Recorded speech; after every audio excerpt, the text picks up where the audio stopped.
अभिलाषा India academy में एक बार फिर से आप सभी का अभिवादन है। असिस्टेंट प्रोफेसर की तैयारी में जो भी विद्यार्थी लगे हुए हैं उनके लिए मैं नाटकों की सीरीज चला रही हूँ। उसमें अंजू दीदी नाटक का अवलोकन हम कर रहे थे। इसके 3 भाग में डाल चुकी हूँ। आज अंजू दीदी के दूसरे अंक का तीसरा दृश्य होने जा रहा है। उससे पहले आप सभी से रिक्वेस्ट है कि यदि पहली बार चैनल पर आए हैं तो ज़रूर सब्सक्राइब कर लीजिए, लाइक शेयर और कमेंट भी ज़रूर कीजिए और अपने एजुकेशनल ग्रुप में से ज़रूर शेयर करिए। कोई सुझाव हो या कोई प्रश्न हो तो आप कमेंट सेक्शन में पूछ सकते हैं। तो चलिए शुरू करते हैं। नाटक अंजू दीदी, उपेंद्र नाथ अश्क द्वारा लिखित। तीसरा दृश्य। पर्दा फिर उठता है। घड़ी में 4 बजने को हैं। बैठक में काउच पर बैठी ओमी स्वेटर बुन रही है। खाने के कमरे में श्रीपत पूर्वत सोया हुआ है। सिर की चादर नीचे गिरी हुई और टांगे लटक रही हैं। अनिमा उसे उठा रही है। जब पर्दा उठता है, अनिमा उठिए उठिए भी श्रीपत को तनी कंधों से झकझोरती और कहते थे, मैंने आदत बदल डाली है, बेचारी बहू को परेशान कर दिया। उठिए, सोना है तो जाकर कमरे में पलंग पर सोइए। श्रीपत पहले ऊँ हूँ करता, फिर अंगड़ाई लेता है और उठकर बैठ जाता है। फिर इधर उधर देखता है। सिगरेट के टुकड़े पर उसकी निगाह जम जाती है। श्रीपत, अन्नो जरा वह सिगरेट का टुकड़ा उठाना। अनिमा सिगरेट का टुकड़ा उठाकर उसके मुंह में देती है।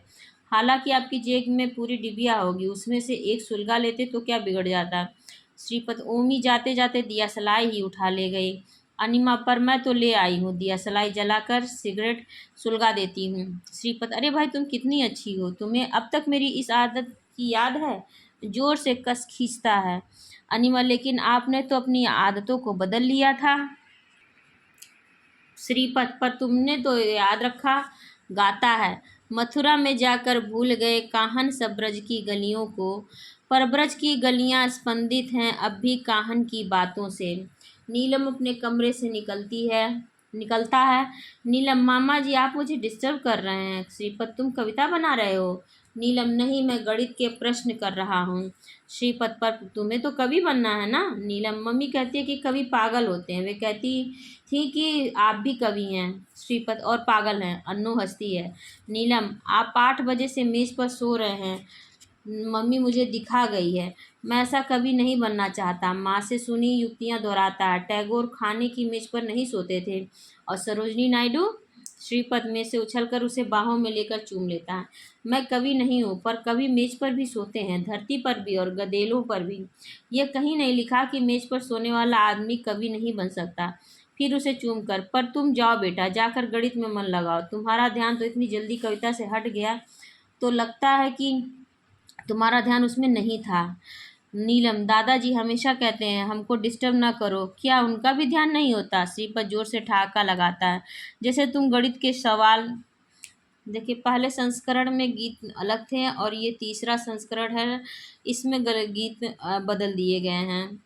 मैं और बज़्म मैं से यूं तिश्ना काम आऊँ, गर मैंने की थी तौबा शाकी तो क्या हुआ था। ये गाना था पहले संस्करण में। करते हुए कविता या कहानी की बात सोचते हो, इसी तरह भी वे फैसले लिखते लिखते तुम्हारी दादी की बात सोचने लगते हैं। ओमी बैठक से, नीलम तुम यहाँ क्या कर रहे हो, अपने दादाजी को सोने दो और जाकर अपने सवाल करो। कच्ची नींद से जग जाएंगे तो परेशान होंगे। नीलम तत्काल अपने कमरे में चला जाता है। सिर पर जोर से ठहाका लगाते और बैठक में जाते हुए, कच्ची नींद से तो मुझे अन्नों ने जगा दिया। नीलम, क्या जगाएगा। घड़ी में 4 बजते हैं। ओमी झटके से उठती है। पापा के आने का समय हो गया। मुन्नी मुन्नी नौकरानी को आवाज़ देते हुए जाती है। बाहर से उसकी आवाज़ सुनाई देती है। ओमी, जज साहब के आने का समय हो गया, पानी रख दो केतली में। श्रीपत काउच में धंस जाता है। अन्नो उसके पीछे पीछे आकर सामने के काउच पर बैठती है। अनिमा, आपने आपने यहाँ दूसरी आदतें बदली, वहाँ क्या खाने की मेज़ पर सोने की आदत नहीं बदली। श्रीपत, कसम ले लो जो पिछले 20 वर्षों में कभी मेज पर सोया हूँ। यहाँ आने से पहले सोचता था कि अब के जाऊँगा तो जीजा जी के साथ बैठकर गप लड़ाऊँगा, एक ही चारपाई पर उनके साथ बैठूँगा और आराम से बिस्तर पर सोऊंगा। पर यहाँ आकर पता चला अंजू दीदी अपनी प्रतिनिधि छोड़ गई है, जो कुछ बातों में अंजू के भी कान काटती है। तब न जाने क्या हुआ, मैं फिर वैसे का वैसा हो गया। मैं तो सच उसी क्षण चला जाता, पर एक तो जीजा जी से भेंट नहीं हुई, दूसरे रात भर का थका हुआ था, इसलिए सो गया। बाथरूम किधर है, मैं जरा मुंह हाथ धो लूँ। अनिमा उधर नीलम के कमरे के साथ है, इधर जीजा जी के कमरे के साथ भी है। श्रीपत जाता है और नीरज प्रवेश करता है। नीरज कोट उतार कर फेंकते हैं। लो मौसी, अब जाकर जान छूटी है उन शरणार्थियों से। अनिमा क्या बात थी नीरज, अब आपसे क्या कहे मौसी। काम की एक लड़की को शिकायत थी कि शरणार्थी अफसर ने उसे अपने घर इंटरव्यू के लिए बुलाया और छेड़खानी की। लड़की बड़े अच्छे घर की है, तकलीफ में है। उसने ऑफिसर के मुंह पर तमाचा मार दिया। अफसर ने उसे बच्चलन कहकर कैंप से निकाल दिया। एक हंगामा मचाया, बड़ी मुश्किल से मामला सुलझाया। अनिमा क्या होगा। नीरज डीएम शरणार्थी अफसर की तरक्की की सिफारिश कर रहे हैं। अनिमा तो क्या इस सब के बाद उसकी तरक्की होगी। नीरज शरणार्थी उन्हें बदलवाना चाहते हैं और डीएम उनकी तरक्की कराना। एक तीर से दो शिकार हो जाएंगे। ओमी आती है। ओमी क्या पापा नहीं आए। नीरज की ओर देखकर अब जाकर छुट्टी मिली आपको, कहिए खाना खाएंगे या चाय ही ठोस लेंगे। नीरज चाय वाय को छोड़ो, बियर की कुछ बोतलें फ्रिज में रखवा दी कि नहीं, नजीर आता होगा। ओमी बोतलें मैंने रख दी हैं, लेकिन क्या शाम को ही शुरू कर देंगे। नीरज रात को वह खाली नहीं, अब मैंने कह दिया है कि तुम प्रबंध कर दो। ओमी मैं कहती थी कि अच्छा होता आप यहाँ न पीते। नीरज उठकर जाता है और रेफ्रिजरेटर से बोतलें निकालता है। नीरज क्यों, यहाँ क्यों न पिए। बोतलें लाकर तिपाई पर रखता है। ओमी पहली बात तो यह है कि पापा ने इस कमरे को उसी तरह रहने दिया जैसे मम्मी ने के समय था। दूसरे मम्मी की जान इसी कारण गई। तीसरे पापा शराब को हाथ नहीं लगाते और मैं नहीं चाहती कि उन्हें बुरा लगे।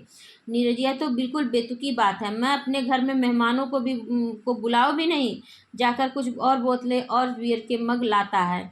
ओमी यदि आप नहीं चाहते कि इसी बात को लेकर यहाँ कोई दूसरी दुर्घटना हो तो आप दूसरा प्रबंध कीजिए। मैंने प्रण किया इस घर में सब कुछ वैसा ही होगा जैसे मम्मी के ज़माने में होता था। दोनों क्षण भर एक दूसरे की ओर देखते हैं, फिर नीरज आंखें हटा लेता है। नीरज फिर तुम ही बताओ कहाँ इसका प्रबंध किया जाए। ओमी नजीर भाई के यहाँ कीजिए या उधर अपने ऑफिस में कीजिए। इस खाने या बैठने की जगह नहीं हो सकती। चपरासी क्रिकेट का सामान लिए प्रवेश करता है। चपरासी साहब वृंदा स्पोर्ट्स का आदमी है, क्रिकेट का सामान दे गया। नीरज लाओ दिखाओ। उसे लेकर बैट का कागज़ खोलता है, उसे फर्श पर टिका कर उसके हत्थे पर जोर देकर देखता है। नीरज और वह एल्बम नहीं भेजा उसने। चपरासी जी भेजा, बगल में रखा दूसरा पार्सल नीरज की ओर बढ़ाता। नीरज उसे खोलकर एक दो पृष्ठ उलट कर देखता है और बच्चों की तरह तरह प्रसन्न होकर नीलम को आवाज़ देता है। नीलम नीलम।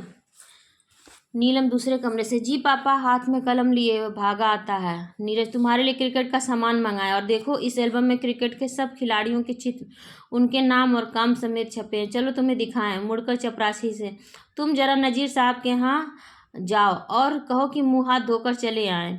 एक हाथ में एल्बम लिए दूसरा नीलम के कंधे पर रखे चलने को होता है। नीलम पापा जी मैं तो गणित कर रहा हूँ। नीरज रुके बिना सुबह से तुम्हारा गणित नहीं हुआ, 5 बजने को आए हैं।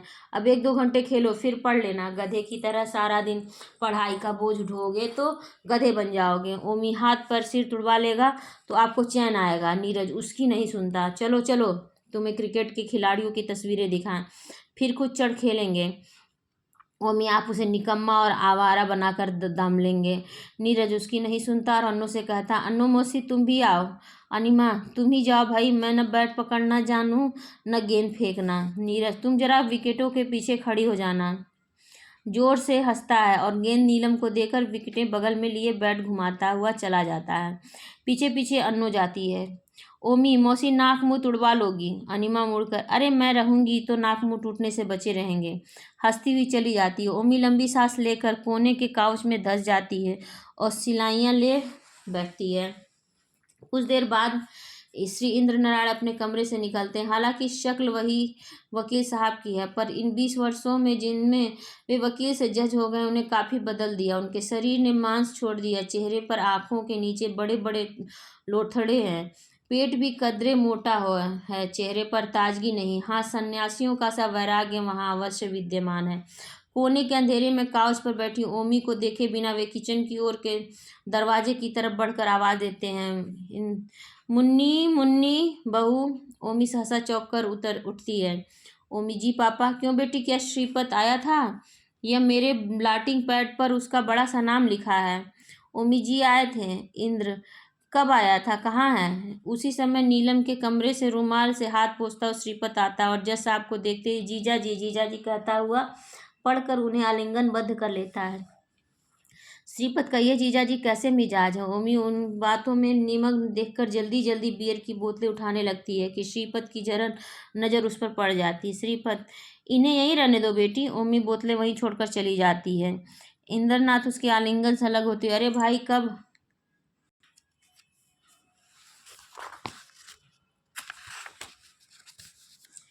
इंद्रनाथ अचानक उसे दोनों कंधों से पकड़कर झकझोरते हुए, तुम्हें किसने बताया? श्रीपत, अन्नो ने।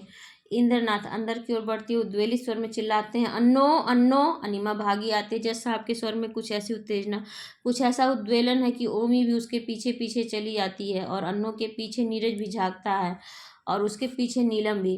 अनिमा, क्या बात है जीजा जी? इंद्रनाथ, ये श्रीपत क्या कहता? अनिमा प्रश्न सूचक दृष्टि से देखती है।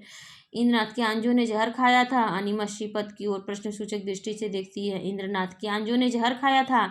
अनिमा चुप है। इंद्रनाथ लगभग चिल्लाकर, क्या अंजू ने जहर खाया था? अनिमा श्रीपत से, क्या आपको इसलिए बताया था कि आप सीधे जीजा जी को आकर बता दे? श्रीपत, अंजू का तिलिस्म जितनी जल्दी टूट जाए अच्छा है। यह कोई जीवन जी रहे हैं जीजा जी। ओमी, क्यों? इसमें क्या बुराई है? संयम से, नियमितता से जीवन जीना क्या बुरा है? आप क्या चाहते हैं कि यहाँ सुबह शाम बोतलें खुले, काग उड़े, शोर और धमा चौकड़ी मचे? नजीर बाहर के दरवाजे से हेलो कहता हुआ आता है, पर जज साहब को देखकर चुपचाप एक और खड़ा हो जाता है। श्रीपत, वह दूसरी सीमा है। यह क्या जरूरी है कि आदमी सदा सीमाओं पर चले? बीच का मार्ग क्या ठीक नहीं? ओमी, लेकिन बीच के मार्ग पर चलना नया आसान है क्या? आसान है? बीच का मार्ग अगर रहता तो मम्मी को शायद आपत्ति न होती। श्रीपत हंसकर, अंजू मेरी बहन थी और जितना तुम अपनी सास को जानती हो उससे अधिक मैं अपनी बहन को जानता हूँ। ओमी व्यंग से, आपकी बहन भी तो आपको जानती थी। अंजू मुझे जानती तो अपने हाथों अपने जीवन का यूं अंत न करती। नजीर अपने हाथों। नीरज अपने कमरे से आते हुए, आप क्या कहते हैं? श्रीपत, मैं ठीक कहता हूँ। मेरी बहन थी वह नाना के यहाँ पली थी। वह सख्त मारबीड और जालिम थी, क्योंकि हमारे नाना मारबीड और जालिम थे। वह घर को घड़ी की तरह चलाना चाहती थी। वह न जानती थी कि घड़ी मशीन है और इंसान मशीन नहीं। जब इंसान मशीन बन जाएगा तो वह दिन दुनिया के लिए सबसे बड़े खतरे का दिन होगा। इंसान का मशीन बनना सनक ही का दूसरा रूप है। अंजू यदि इसे समझती तो जीजा जी को चोरी से शराब पीने और अंजू को मरने की जरूरत न पड़ती। लेकिन अंजू ने जब देखा कि वह जिंदगी में अपनी जिद पूरी नहीं कर सकती तो उसने जहर खा लिया, और जिस काम में वह जिंदगी में सफल न हुई थी उसमें मरकर हो गई। इस कमरे को देखो, 5 बरस से इसमें कोई जोर नहीं हंसा, जोर से नहीं बोला। 5 बरस से इसमें सिगरेट या शराब का एक घूंट नहीं पिया गया। 5 बरस से अंजू की सनक को पालता रहा। मैं समझता हूँ आज अंजू की सनक, उसके जुर्म, उसके तिलिस्म को तोड़ना जरूरी है, ताकि इस घर के लोग अपना अपना जीवन जिए। नीरज चाहे तो सिटी मजिस्ट्रेट हुआ भी क्रिकेट खेले, या मजिस्ट्री छोड़कर क्रिकेट खेले। नीलम आईएएस या क्रिकेट का कप्तान बने या न बने, पर कवि जरूर बने। और जीजा जी चाहें तो एक आध पेग पिए और एक आध शाम स्टैंडर या गिलार्ड में गुजारे। लीजिए जीजा जी, उठाइए। लो भाई नीरज, तुम भी लो। बियर की एक बोतल खोल कर 2 मगों में ढालकर नीरज और नजीर को भी देता। ओमी और अन्नो किंग का कर्तव्य विमूढ़ देखती हैं। इंद्रनाथ गिलास उठाते हैं और अंजू के चित्र की ओर देखते हैं। जरा सी गलती पर अपनी सनक में तुमने मेरे 5 बरस रेगिस्तान बना डाले अंजू। मैं तुम्हें क्या कहूँ, इस कमरे पर बरसों से तुम्हारा जादू तारी है। पर श्रीपत ठीक कहता है, यह जादू टूटना चाहिए। इस घर को उस घड़ी की तरह नहीं, इंसानों की तरह जीना चाहिए। धीरे धीरे मग उठाते हैं, लेकिन होठों के पास तक ले जाकर हाथ रोक लेते हैं। नहीं भाई, मैं नहीं पी सकता। अंजू के जुल्म और उसकी सनक की बात मैं मानता हूँ, पर जब उस सनक के लिए उसने जान दे दी तो उसकी रक्षा करनी ही चाहिए। जाने जिंदगी और कितने दिन बाकी है, क्यों इन चंद दिनों के लिए उसकी आत्मा को कष्ट दूँ।